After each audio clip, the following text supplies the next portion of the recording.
लोकतंत्र पर चोट, नीयत में किसकी खोट।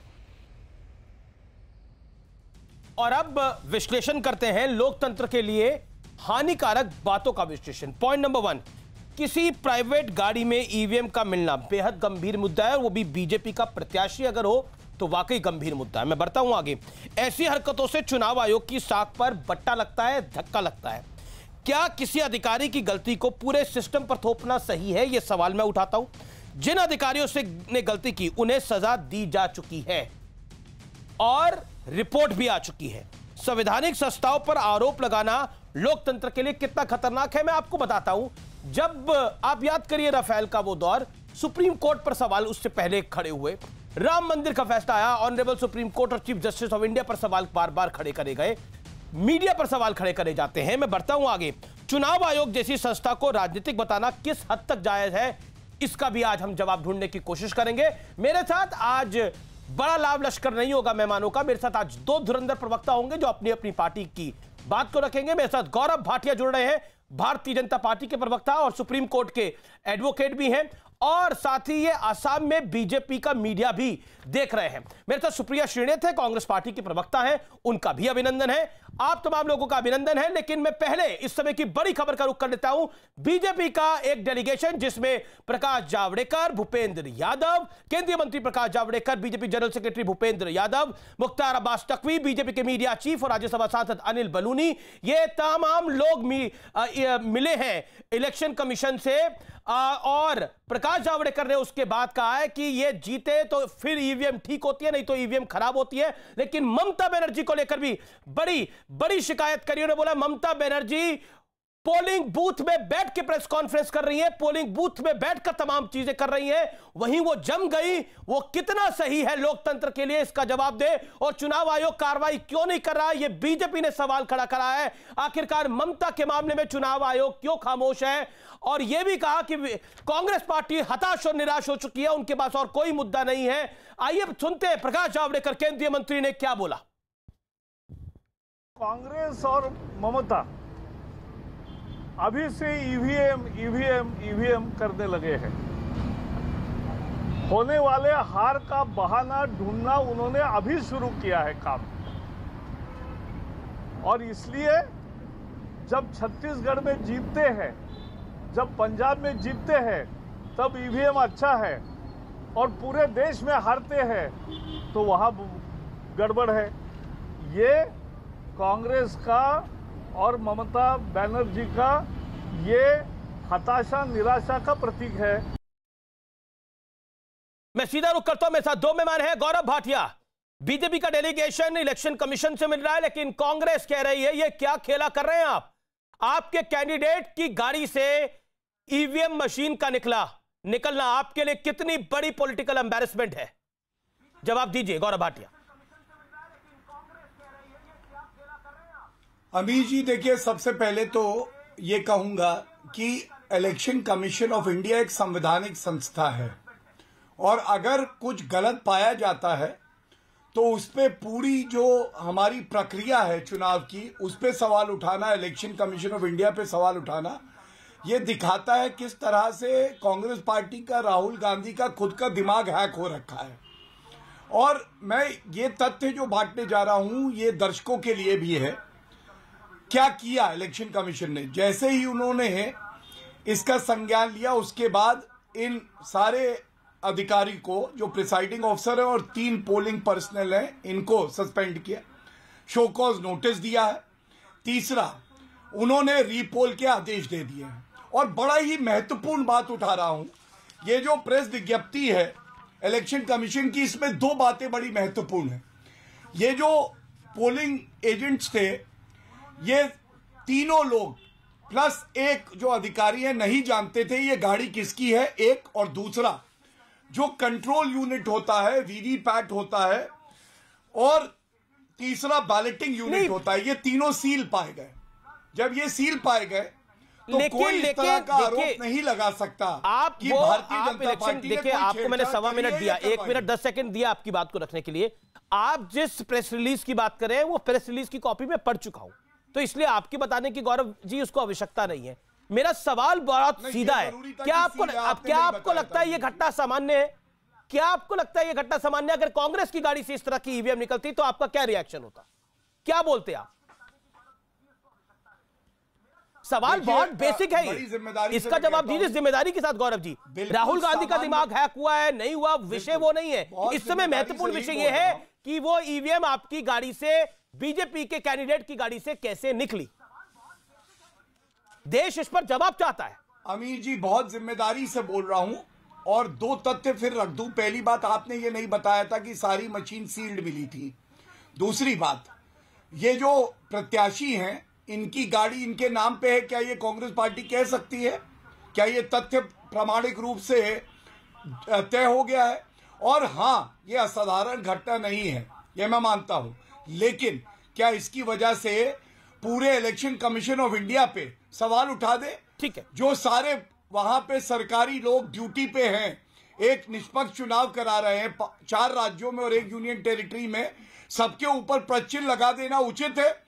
और मैं ये देखिए, जो मेरे पास जानकारी है, हो सकता है आप इसको नकार दें, लेकिन जो चुनाव आयोग को कैंडिडेट ने एफिडेविट दिया, कैंडिडेट का नाम है कृष्णेंदु पाल, और उन्होंने जो एफिडेविट दिया उसमें यह गाड़ी थी, तो इसका मतलब है ये कैंडिडेट की गाड़ी है, जो हमारी इन्वेस्टिगेशन है। ये भी जांच का विषय है। बिल्कुल इसकी जांच होगी, लेकिन मीडिया भी स्वतंत्र है अपनी इन्वेस्टिगेशन करने के लिए। मैं उस लिहाज से बोल रहा हूं, इसको कंफर्म चुनाव आयोग ही करेगा, वो अपनी जांच करेगा। उस जांच में हम खलल नहीं डाल सकते, उस जांच पर हम टिप्पणी नहीं कर रहे। लेकिन मैं पॉइंट रख रहा हूं, आपने बोला ये कैंडिडेट की गाड़ी है कि नहीं है, तो मैं आपको उसका बता रहा हूं कि कृष्णेंदु पाल के एफिडेविट में ये गाड़ी थी। इस पर आप क्या कहते हैं? अच्छा, ठीक है, नहीं थी? मैं यही कहता हूं कि अगर सवाल इस पे उठाया जा रहा है कि हाँ, ईवीएम जो है वो हैक हो सकती है या इस तरह से उसे ले जाया जा सकता है, तो आपको पता होना चाहिए पश्चिम बंगाल में भी ये मुद्दा उठा है कि ईवीएम का बटन दबाया और किसी और पार्टी के लिए और वोट जा रहा है भारतीय जनता पार्टी में, तो वहां तो कांग्रेस के राहुल गांधी गए नहीं, वहां तो कंप्लेंट हुई नहीं। इसका मतलब माना जा रहा है कि कांग्रेस पार्टी का पश्चिम बंगाल से कोई लेना देना नहीं। दूसरी बात, इलेक्शन कमीशन ऑफ इंडिया पूरी तरह से एक व्यक्ति कंट्रोल करता है, ये कांग्रेस पार्टी का वक्तव्य है, तो इलेक्शन कमीशन ऑफ इंडिया को मिलने आज क्यों गए हैं? आप ये भी प्रश्न पूछिएगा। नहीं, मैं जो कांग्रेस से कहते हैं पेपर बैलेट होना चाहिए। ठीक है गौरव, एक मिनट बस। पेपर बैलेट के समय में अमीर जी क्या होता था हम सब जानते हैं, बूथ कैप्चरिंग होती थी। अभी पश्चिम बंगाल में पंचायत चुनाव हुए थे पेपर बैलेट से, पूरे के पूरे बॉक्सेस जो है तालाब में मिले थे, तो ये हालत है। इसलिए ऐसे आरोप नहीं लगाने चाहिए जिससे संवैधानिक संस्थाओं को चोट पहुंचे। गौरव देखिए, मैं फैक्ट्स को रख रहा हूं, मैं आरोप नहीं लगा रहा, मैं फैक्ट्स को रख रहा हूं। मैं अब सुप्रिया श्रीनेत का रुख करता हूं। सुप्रिया श्रीनेत, फैक्ट ये है कि एक गाड़ी में ईवीएम मिली और वो गाड़ी बीजेपी कैंडिडेट की है, कृष्णेंदु पाल की है, लेकिन उसके बाद इलेक्शन कमीशन ने तत्काल प्रभाव से बड़ी कार्रवाई करी है और रीपोलिंग भी ऑर्डर कर दी है। लेकिन उसके बहाने पूरे देश के लोकतंत्र पर सवाल खड़ा कर देना किस हद तक जायज है? क्या आपको लगता है वो जस्टिफाइड है? सुप्रिया जी, विश्व के सबसे बड़े लोकतंत्र में चुनाव प्रणाली में जब गड़बड़ी होती है तो उस पर अगर लोकतंत्र पर सवाल नहीं उठेगा तो किस पर सवाल उठेगा, ये मैं जानना चाहती हूं। कुछ फैक्ट्स आपके सामने रखना चाहती हूं। एक हैंडबुक होती है और एक मैनुअल होती है जो returning officer, presiding officer, polling agent सबके पास होती है। उसमें किस तरह से ईवीएम को ट्रांसपोर्ट किया जाएगा उसकी पूरी जानकारी होती है। इसकी ड्रिल होती है, इसके ड्रेस रिहर्सल्स होते हैं। अगर ट्रांसपोर्ट करती हुई व्हीकल टूट जाती है तो पहले किन जगहों से व्हीकल बुलाई जाती है वो भी आपको बता दूं। नेबरिंग बूथ से, पैरामिलिट्री फोर्सेस से, लोकल पुलिस से, डीएम से, एसपी से, रिटर्निंग ऑफिसर से, और असम में 10 लाख से ऊपर गाड़ियां रजिस्टर्ड है। आपको लगता है कि यह महज संयोग है कि जब गाड़ी टूट जाती है तो गाड़ी वो मिलती है जो वहां के कैंडिडेट की है? और आपने बिल्कुल सही कहा, ये उनके एफिडेविट में AF10B0022 गाड़ी का नंबर है, ये उनके एफिडेविट में जो इलेक्शन कमीशन को जमा है अंकित किया गया है। यह बहुत बड़ा सहयोग है कि 10.5 लाख गाड़ियों में से एक गाड़ी कैंडिडेट की ही मिल जाती है। सबसे बड़ी बात तो यह है कि जो ट्रांसपोर्टेशन गाइडलाइंस है उसका जबरदस्त उल्लंघन हुआ है। मैं एक बात और बताना चाहती हूं आपके दर्शकों की सुविधा के लिए। ईवीएम का किसी भी निजी व्यक्ति के पास मिलना is a criminal offence Yes, under IPC. Indian penal code. क्या कार्रवाई करी जा रही है, क्या कार्रवाई करी जा रही है इस क्रिमिनल ऑफेंस के लिए, मैं ये जानना चाहती हूँ। मैं 2 चीजें और पूछना चाहती हूँ, अगर आप मुझे 10 सेकंड का बिल्कुल, आपके पास 10 सेकंड है, फिर मेरे एक सवाल। दीपू में एक लग्जरी कार, जी हाँ, हाथीपुरा दीपू में लग्जरी कार के अंदर ईवीएम मशीन मिली। जमुना मुख में बिना सुरक्षा कर्मियों की ईवीएम चली जा रही थी। डिब्रूगढ़ में स्ट्रांग रूम में लोग दिखे। कलई गांव में लोगों ने बोला ईवीएम बूथ से गायब हो गई थी।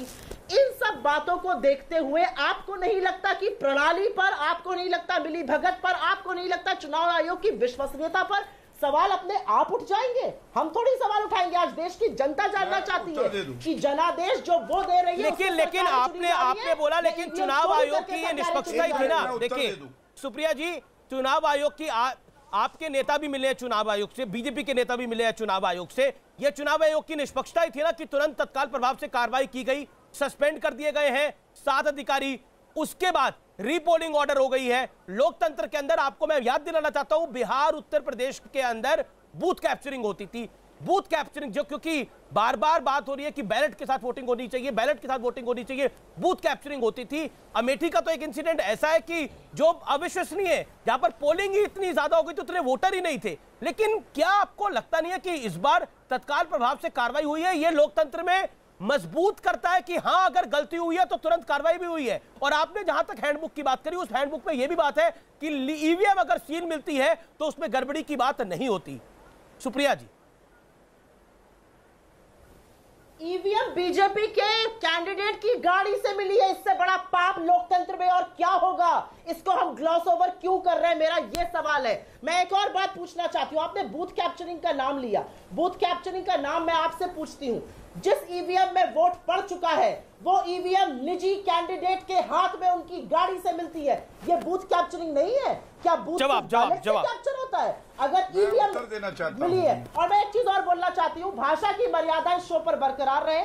अगर राहुल गांधी जी के दिमाग हैक करने की बात कही गई तो नरेंद्र मोदी जी का दिमागी दिवालियापन जो है उनके अंदर तो दिमाग ही नहीं है, इस बात को भी मैं कहूंगी। भाषा की मर्यादा दोनों लोग बनाए तो हमारे दोनों लीडरों की इज्जत होगी। अगर हमारे लीडर के खिलाफ एक शब्द बोला जाएगा तो मैं भी मर्यादा भूल सकती हूँ, ये आप लोग ना भूलें। चलिए, भाषा की दोनों तरफ से मर्यादा बनी रहे। गौरव भाटिया, मैं उत्तर दे। उन्होंने कहा था ना, आपने चेक नहीं। देखिए, कुछ तथ्यों को जानना बड़ा आवश्यक है। सबसे पहले हैंडबुक की बात करी, लेकिन मैडम को हैंडबुक उतनी ही पढ़ने में अच्छी लगती है जितनी इनके पार्टी के नेता राहुल गांधी पढ़ाते हैं। 5 चीजें बड़ी अहम हैं। जब आखिरी वोट पड़ता है ना, तो उसके बाद ये हैंडबुक कहती है, जिसको ये रेफर कर रही थी, कि वोटिंग मशीन सील होगी और उसके बाद एक क्लोज बटन होता है जो वहां पे प्रिसाइडिंग ऑफिसर होगा, वो दबा देगा, कोई वोट नहीं पड़ सकता। डिस्प्ले पैनल टोटल वोट्स बता देगा। क्या इनका आरोप है कि टोटल वोट्स उसके बाद बढ़ा दिए गए? चौथी बात, एक रेड लाइन खींची जाती है, रजिस्टर है 17A, और इसके बाद कोई वोट नहीं डल सकता। और सबसे अहम है, जो इनका प्रत्याशी है उसका रिप्रेजेंटेटिव पोलिंग एजेंट जो बनाती है पार्टी, वो साथ जा सकता है। ये ईवीएम और वीवीपैट के वो कहाँ थे ये भी बता दे। हमारा कहना सिर्फ इतना है, ये बार बार कह रही हैं कि बीजेपी लीडर की गाड़ी है। पहली बात, ये चीज तथ्यों में जब प्रूव हो जाए उसके बाद ऐसे आरोप लगाइए। दूसरी बात, गौरव कैंडिडेट आप जब ये बता रहे हैं, मैं स्क्रीन में एफिडेविट का वो शॉट चला रहा हूं जिसमें वो गाड़ी नंबर है। मैं कोई अगर बात कह रहा हूं तो मैं हल्के तौर पे नहीं कहता। मैं अगर कोई बात कह रहा हूं तो जिम्मेदारी से कह रहा हूं। हमारे पास एफिडेविट की कॉपी है, इसलिए मैं बोल रहा हूं आपको। गौरव, हाँ, मैं अपनी बात पूरी कर लूं। जी, आप अपनी बात को पूरी करिए। उसका कॉलम वो है, धन्यवाद, उसका कॉलम वो वाला है जो उनकी पत्नी के नाम पे है। तो क्या ये भी बात सकते हैं कि वो दूसरी कॉन्स्टिट्यूएंसी से चुनाव लड़ रहे हैं, ठीक है। तीसरी बात, क्या कैंडिडेट वहां खुद उपस्थित थे? नहीं थे। तो अगर गलती है इलेक्शन ऑफिसर्स की तो कार्रवाई किसके खिलाफ होगी? इलेक्शन ऑफिसर्स के खिलाफ तो कार्रवाई हो गई, उसमें भारतीय जनता पार्टी कहां से आ जाती है? और मैं एक बात कहूंगा, ये रोना क्या है? हर चुनाव में कहते हैं ईवीएम हैक हो गई, इलेक्शन कमीशन ऑफ इंडिया खराब है। तो मैं कहूंगा पंजाब और राजस्थान के मुख्यमंत्री तत्काल इस्तीफा देना, इसमें क्या गलत बात है? उसी ईवीएम से तो मुख्यमंत्री बने हुए हैं। और आप मुझे ये बताइए, अभी 3-4 उदाहरण दिए गए, यहां पे ईवीएम थी, ये गाड़ी थी, आप कोर्ट क्यों नहीं गए? जितनी जानकारी मुझे है, गुवाहाटी में एक हाईकोर्ट है मैडम जी, आप वहां जाते हैं, बताते हैं ये गलत हुआ है। इनको ये भी नहीं पता कि हर ईवीएम के साथ वीवीपैट मशीन लगी है। ठीक है, गौरव जवाब देंगे। सर्वोच्च न्यायालय ने ये आदेश दिया है, तो वो वेरीफाई हो सकती है। लेकिन यहाँ बड़ी बात यह है, पश्चिम बंगाल को अनदेखी करेंगे। 2 चरण के मतदान हो चुके हैं, लेकिन राहुल बाबा वहां गए नहीं हैं। और इसको हम क्या कहेंगे कि जब आप लंदन में प्रेस कॉन्फ्रेंस कराते हैं और इलेक्शन कमीशन ऑफ इंडिया का जब चैलेंज होता है हैक का, तो आप जाते नहीं। वहां कपिल सिब्बल मिले थे, किसके इशारे पे था? तो ये राहुल गांधी के ही इशारे पे हुआ होगा ना। ठीक है, अपनी संवैधानिक संस्थाओं को नष्ट करने का चरित्र कांग्रेस पार्टी का। ठीक है, जवाब गौरव भाभी जवाब सुन लेते हैं। सुप्रिया जी, ऐसा तो पहली बार नहीं है कि ईवीएम पर आप लोग सवाल खड़ा कर रहे हैं। ये तो इस बार ही मामला है कि क्योंकि वो गाड़ी में मिल गई, वो सवाल है। लेकिन इलेक्शन कमीशन पर आप लगातार सवाल खड़ा करते रहते हैं। आप CBI, ED, honourable supreme court तक पर कांग्रेस पार्टी ने लगातार सवाल खड़ा कराया। एक जज को इंपीच करने की भी बात की गई थी। क्या आपको लगता नहीं है कि संवैधानिक संस्थाओं की मर्यादा को बरकरार रखना अगर सरकार की जिम्मेदारी है तो विपक्ष की भी जिम्मेदारी है? लेकिन क्या आपको लगता है, क्योंकि राहुल गांधी ने हाल ही में एक कन्वर्सेशन करी एक यूनिवर्सिटी के साथ, और उन्होंने भारत के लोकतंत्र को गद्दाफी और सद्दाम हुसैन यानी इराक के साथ और लीबिया के साथ कंपेयर कर दिया, वो किस हद तक जायज था? इसी लोकतंत्र में हम लोग हैं, इसी लोकतंत्र में आप अपनी बात को रख पा रही है बुलंदी के साथ। आप इलेक्शन कमीशन में भी इसी लोकतंत्र में मिल रहे हैं ना। अमीश जी, आज फेसबुक, ट्विटर और तमाम सोशल मीडिया प्लेटफॉर्म्स पर दुनिया हमारे इलेक्शंस के बारे में क्या कह रही थी। भारत की एक यही विश्वसनीयता थी कि हमारे यहाँ इतना बड़ी डेमोक्रेसी और निष्पक्ष चुनाव होते हैं।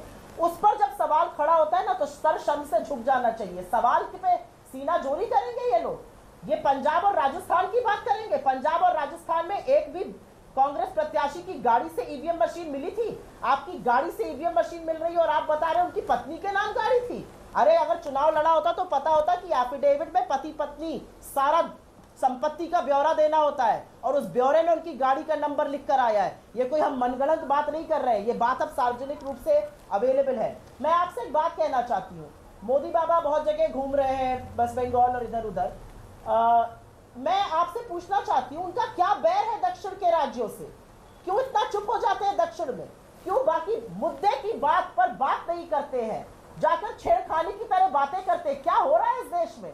आज एक ईवीएम एक प्राइवेट बीजेपी कैंडिडेट की हिरासत में मिली है। मुझे लगता है ये इंडियन पीनल कोड का वायलेशन है। इस पर क्या कदम उठाया जा रहा है? क्यों नहीं वो इलेक्शन कैंसिल हो रहा है उस बंदे का? मैं ये जानना चाहती हूँ। और मैं सबसे बड़ी बात पूछना चाहती हूँ, क्योंकि हम लोग सार्वजनिक जीवन के लोग हैं। आज जो लोग आपका शो देख रहे हैं वो विश्वसनीयता पर सवाल उठाते हैं। हम लोग बहुत जगह जाते हैं और लोग कहते हैं ईवीएम हटवाइए, बैलेट पेपर लाइए। आज वो लोग कहेंगे और कह रहे हैं कि देखिए हम आपसे ये कहते थे। तो कांग्रेस पार्टी की ऑफिशियल डिमांड है कि देश में ईवीएम बंद हो जानी चाहिए और बैलेट पेपर आना चाहिए। कांग्रेस पार्टी की ऑफिशियल डिमांड मानी जाए कि कांग्रेस पार्टी चाहती है कि बैलेट पेपर अब लागू हो जाए देश के अंदर। नहीं पता है, अगर आपको नहीं पता है तो मैं आपकी जानकारी के लिए आपको बता दूं कि 2019 का एआईसीसी रेजोल्यूशन ही था कि हमें बैलेट से चुनाव करने चाहिए।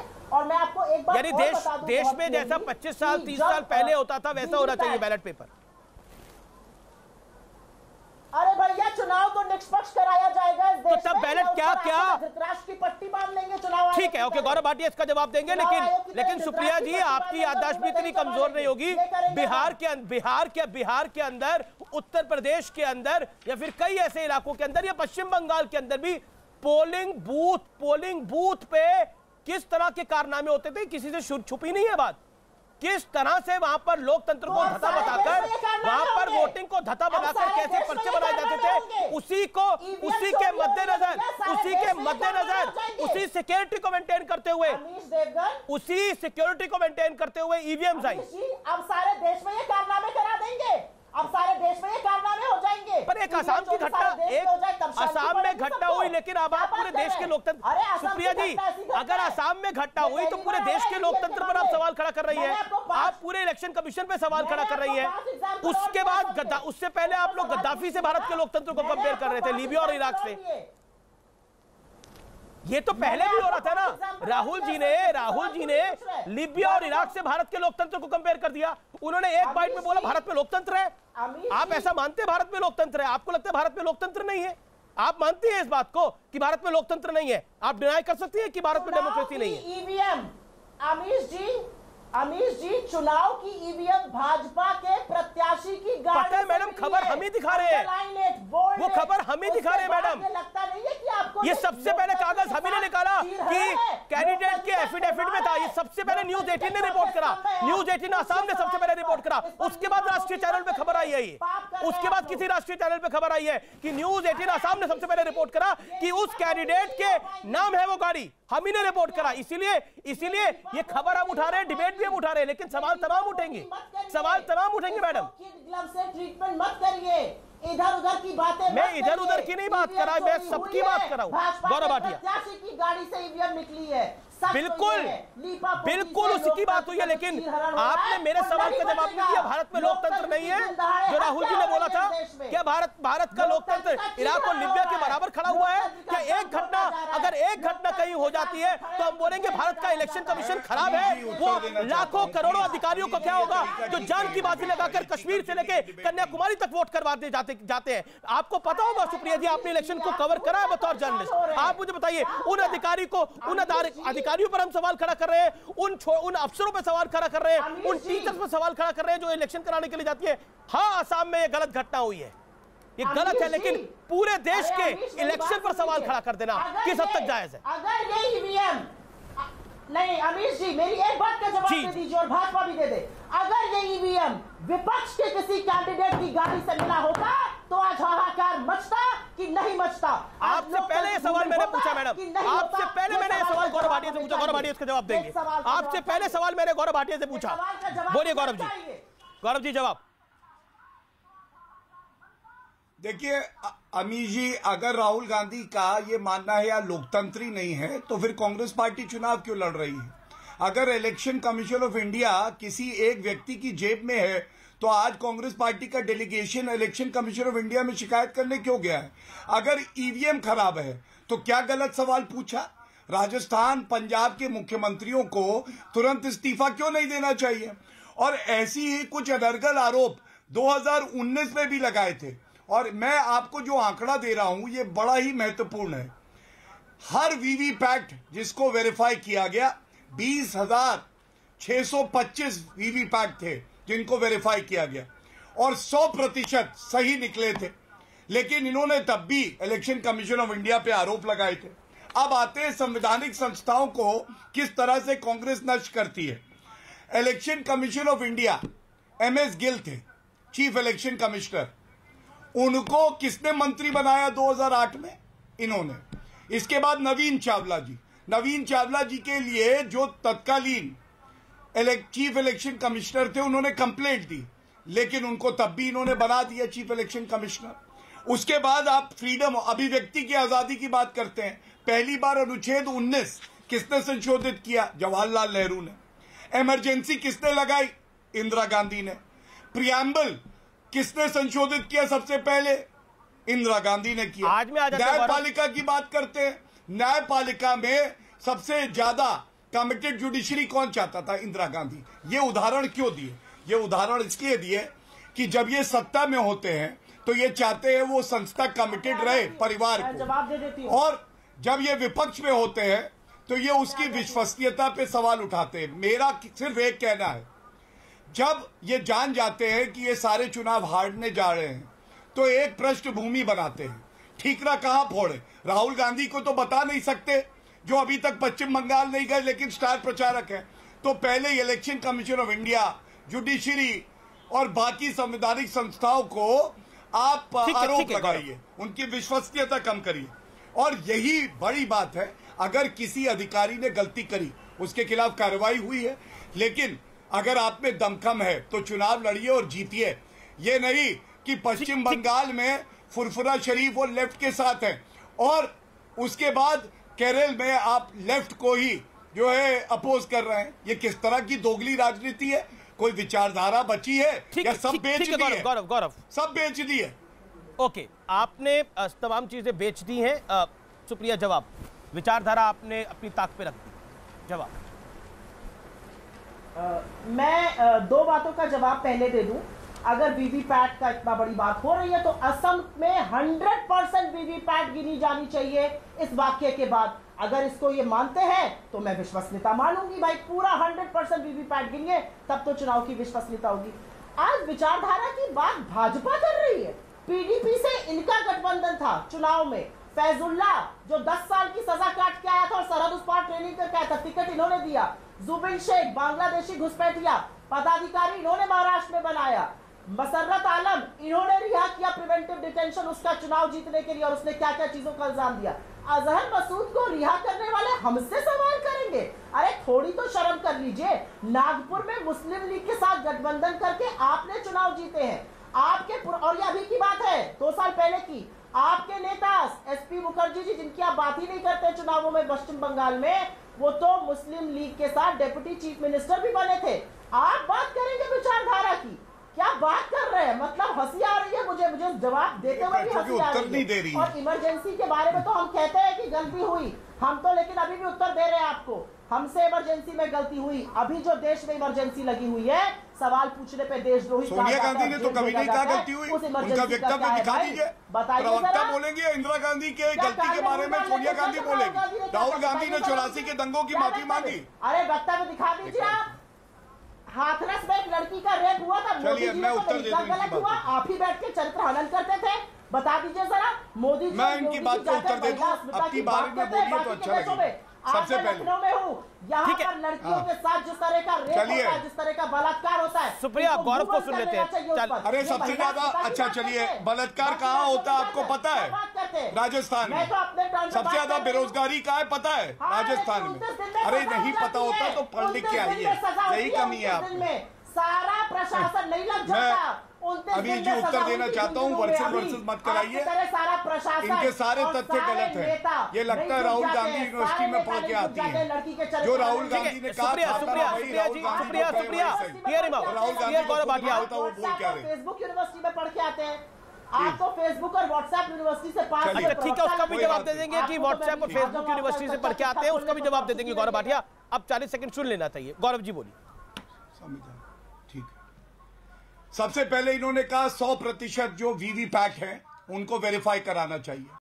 देखिए यही होता है अमीर जी, जब आप संविधान की, सर्वोच्च न्यायालय की कदर नहीं करते, सम्मान नहीं करते।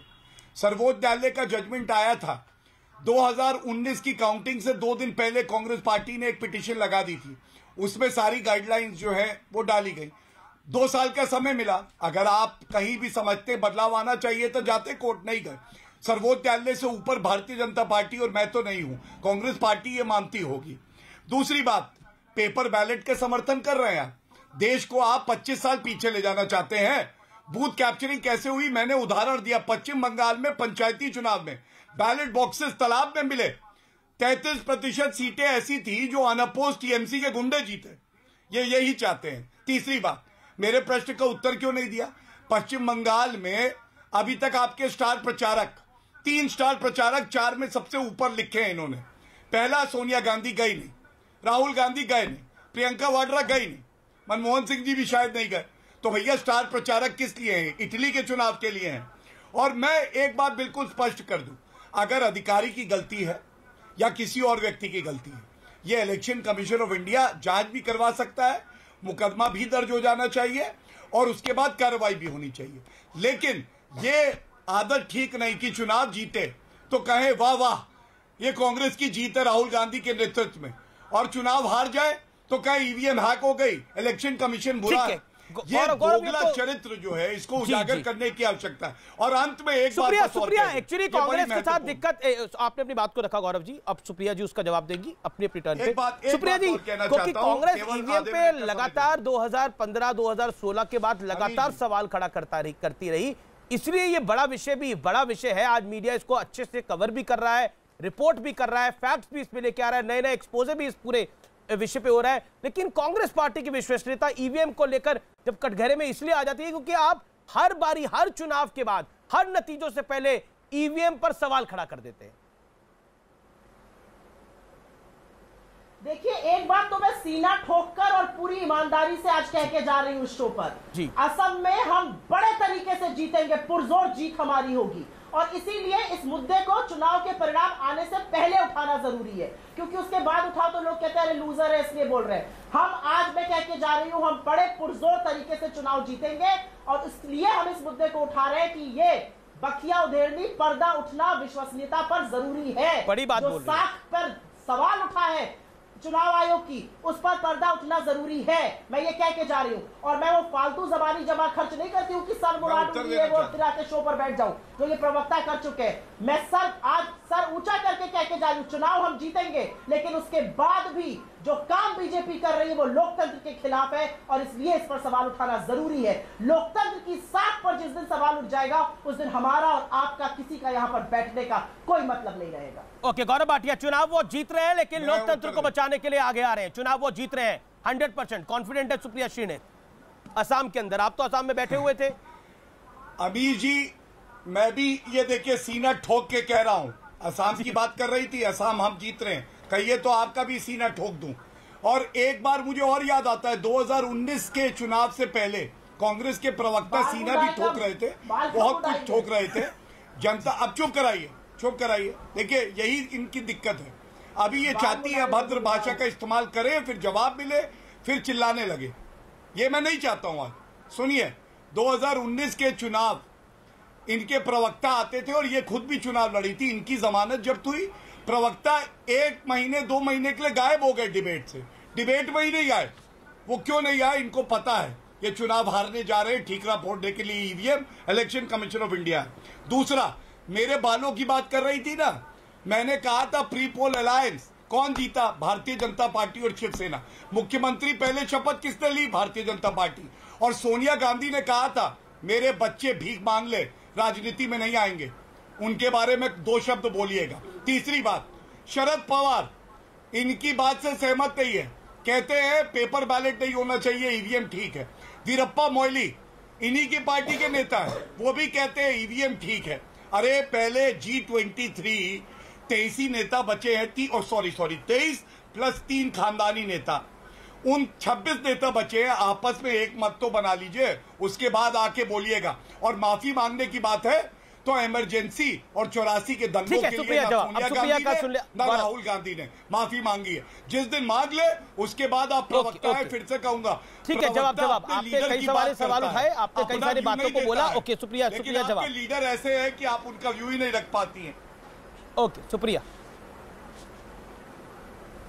आपके लीडर इतनी लंबी छोड़ के चले जाते हैं कि उनका व्यू आप नहीं रख पाते, आप डिपेंडिंग अरे छोड़ो फिर देखो, फिर बोल रहा हूँ पश्चिम बंगाल जाएंगे बबुआ की नहीं जाएंगे? बाद में मेरी बात बबुआ जाएंगे पश्चिम बंगाल, स्टार प्रचारक के बारे में बोलेंगे? दाढ़ी वाले बाबा नहीं बोलेंगे। दाढ़ी वाले बाबा जी जाएंगे कहीं? दाढ़ी वाले बाबा जी, हाँ, जब बबुआ दाढ़ी जो है संत समाज के लोग भी रखते हैं, अपमान करेंगे। कुछ लोगों की दाढ़ी तो बहुत पसंद है, कुछ लोगों की दाढ़ी तो राहुल कहते हैं मुस्लिम पार्टी है, नहीं कुछ लोगों की दाढ़ी बड़ी अच्छी लगती है। हमारा संत समाज अगर दाढ़ी रख लेता है तो बड़ी दिक्कत होती है।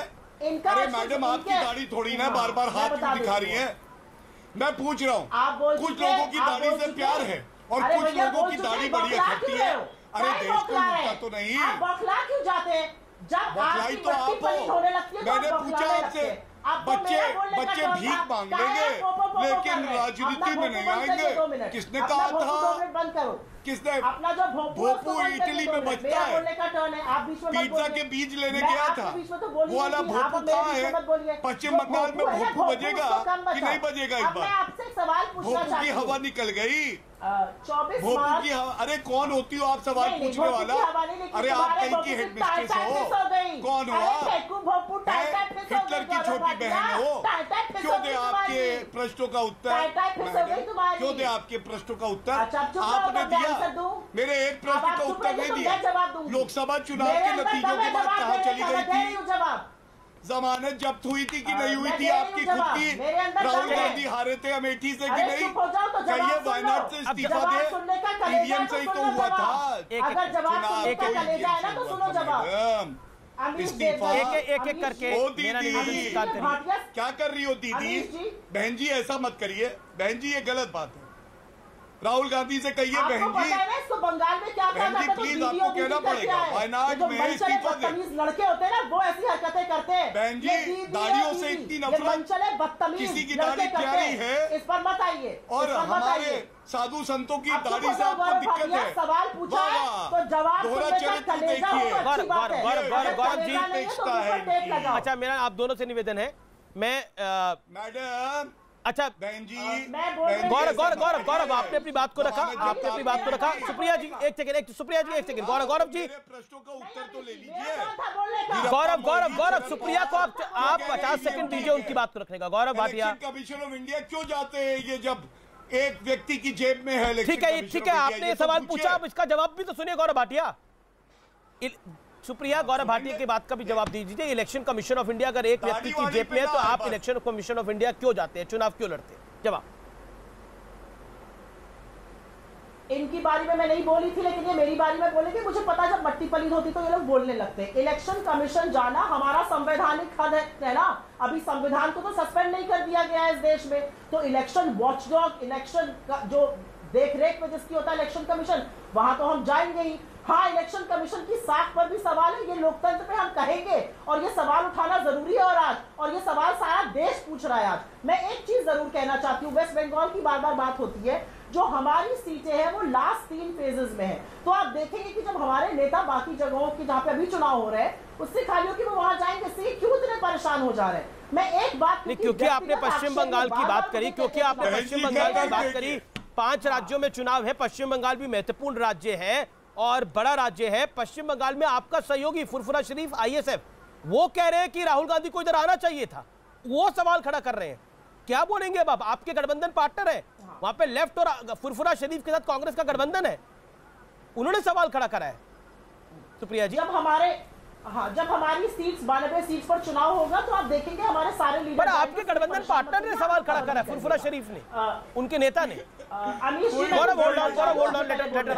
गौरव जी प्लीज मेरा निवेदन स्वीकार करिए। मैं सिर्फ ये कहना चाहती हूँ, क्योंकि मेरे ऊपर ये काफी बार व्यक्तिगत आरोप आप ही के शो पर लगा चुके हैं और काफी बार अनचेक्ड चले जाते हैं, तो मुझे लगा मैं एक सवाल पूछ लूं। 24 मार्च 2016 को क्यों बर्खास्त किए गए थे आप सरकार द्वारा, यूपी सरकार द्वारा, जब आप AAG थे दिल्ली में और उसके बाद भी आप लीगल सेल के हेड बने रहे थे सपा के?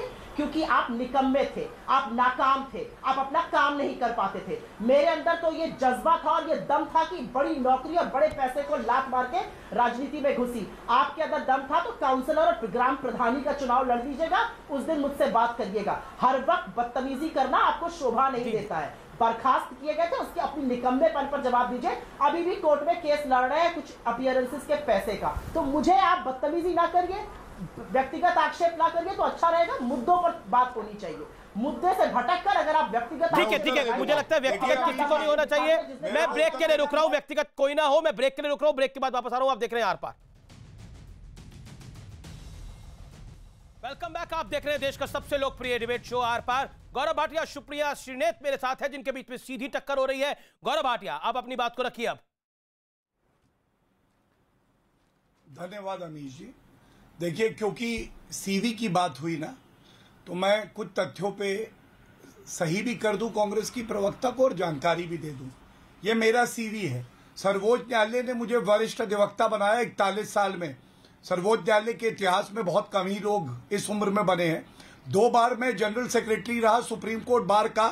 मेरी उम्र थी 37 साल, मैं चुनाव जीता। तीसरा AAG में जब बना था ना, एडिशनल एडवोकेट जनरल, मैं 34 वर्ष का था और हटाया नहीं गया था। और सर्वोच्च न्यायालय में कोई याचिका नहीं है। कम से कम तथ्यों की जानकारी सही रखिए। और ये है बहन जी आपका सीवी। आप पत्रकार रह के कांग्रेस पार्टी के लिए प्रचार कर रही थी, इस्तीफा दिया, 10 दिन बाद टिकट मिल गया, चुनाव लड़ी और जमानत जब्त हो गई। लेकिन मेरा प्रश्न जो आपसे है, ये कहां लिखा है? आपने कहा कि चुनाव प्रचार करने राहुल गांधी पश्चिम बंगाल तब जाएंगे जब हमारी जो सीट्स हैं वहां उस फेज में चुनाव होगा। मतलब कांग्रेस की राजनीतिक हैसियत आज ये हो गई है कि वो फेज देख के अपने स्टार प्रचारक को भेजती है। और आप मुझे बताइए, चुनाव प्रचार के लिए ऐसा तो नहीं है कि राहुल गांधी ना जाए, ये कांग्रेस पार्टी का स्टेट यूनिट कह रहा है। क्योंकि अगर राहुल गांधी जाएंगे जी गौरव कांग्रेस का बहुत नुकसान करेंगे वो। ओके, सुप्रिया बहन श्रीने। जी, इसीलिए ठीक है आप हमारे स्टार प्रचारक को नहीं उतार रही मैदान में, लेकिन वो जिस भी दिन जाएंगे जी हमें गौरव पता है, गौरव कांग्रेस का खूब नुकसान होगा। सुप्रिया आप अपनी बात को रखिए, सुप्रिया आप अपनी बात को रखिए। सुप्रिया, देखिए मेरी परवरिश मुझे कहती है कि मैं इनकी बखिया और नाव धेड़ू ये करके कि जो 14 फरवरी को 2020 में इनके एक याचिका चल रही, मैं नहीं जानना चाहती कि इनको कितने पैसे बकाया है, क्यों उत्तर प्रदेश सरकार नहीं दे रही है, वो सब मैं नहीं जानना चाहती, क्योंकि मुद्दों की बात होनी चाहिए। तो मुद्दा तो देश में बेरोजगारी है, देश में सब लोग बेरोजगार हैं। अमित शाह देख के लपक के जाके वेस्ट बंगाल में क्या कह रहे हैं, हर घर को हम सरकारी नौकरी देंगे। अरे मान्यवर 7 साल से सरकार में है, देश में ही लोगों को सरकारी नौकरियां दे दी। जी। योगी जाकर बंगाल और केरल और तमिलनाडु में महिला अस्मिता की बात कर रहे हैं। आपके जो लोग यहाँ पर रेप हो जाने में राजनीतिक संरक्षण देते हैं, आपके एमएलए रेप के दोषी पाए जाते हैं, आपके लोग चरित्र हनन करते हैं, इसके बारे में क्या ये राजनीति और कोई पार्टी नहीं कर सकती। आपकी तो मैंने बखिया उधेड़ दी थी ना, पीडीपी के साथ आपने अलायंस अरे किया था, मुस्लिम लीग आप के साथ जानिए, अलायंस करते हैं। आप पश्चिम बंगाल में लेफ्ट के साथ है और केरल में प्रियंका वाड्रा कह रही है कि ये गोल्ड स्मगलिंग करते हैं, तो कांग्रेस पार्टी गोल्ड स्मगलर्स के साथ है। ऐसा विरोधाभास भारतीय राजनीति में सिर्फ पप्पू ही करवा सकते हैं। बात कर रहे हैं, क्यों इतना बदला है? पप्पू को ये भी नहीं पता पश्चिम बंगाल है क्या, पता चला निकले पश्चिम बंगाल के लिए वो इटली पहुंच जाए। मैं आपसे बता रहा हूँ, आप मेरे एक प्रश्न का उत्तर देने लायक नहीं है। और राहुल गांधी का सर में मटा लो, अपने ऑफिस में चपरासी की नौकरी ना दूं मैं आपको बता रहा हूँ। अंत में मैंने आपको बताया दोनों तरफ से बच्चे भीख मांग लेंगे राजनीति। ठीक है, आप लोगों का बहुत बहुत शुक्रिया, आप लोगों का बहुत बहुत शुक्रिया। देखा, एक तरफ से झासाराम, दूसरी तरफ से पप्पू, पीएन की नौकरी नहीं मिलेगी, लेकिन विषय ये नहीं है। विषय ये है कि भारत का लोकतंत्र कितना महत्वपूर्ण है। कि भारत का लोकतंत्र ही है कि तमाम पॉलिटिकल पार्टियां मीडिया में आके इस तरह की बात रख पाती। और यही आज का निष्कर्ष है कि भारत का लोकतंत्र ही है कि यहां पर चुनाव होता है, सर्वसम्मति से सरकारें बनती हैं। ये भारत का लोकतंत्र ही है जो अजर और अमर है, जिसमें वोट डालने वाला सबसे ज्यादा महत्वपूर्ण होता है। हर पॉलिटिकल पार्टी उसको लुभाने की भरपूर कोशिश करती है। ये भारत का लोकतंत्र है। ये भारत का लोकतंत्र ही है जिसमें लाखों करोड़ों लोग जिम्मेदारी के साथ भारत के लोकतंत्र को कंधे पे उठा के पहाड़ चढ़ जाते हैं, समुद्र लाग जाते हैं। ये भारत का लोकतंत्र ही है। इसलिए मैं कहता हूं कि भारत का लोकतंत्र अजर अमर है और भारत के लोकतंत्र से सबको सीखना चाहिए, चाहे वो अमेरिका हो, चाहे कोई भी मुल्क हो। इसलिए आज जय भारत का लोकतंत्र और जय हिंद। नमस्कार, thank you so much for watching. अगला शो प्रीति रघुनंदन के साथ देखेगा जरूर।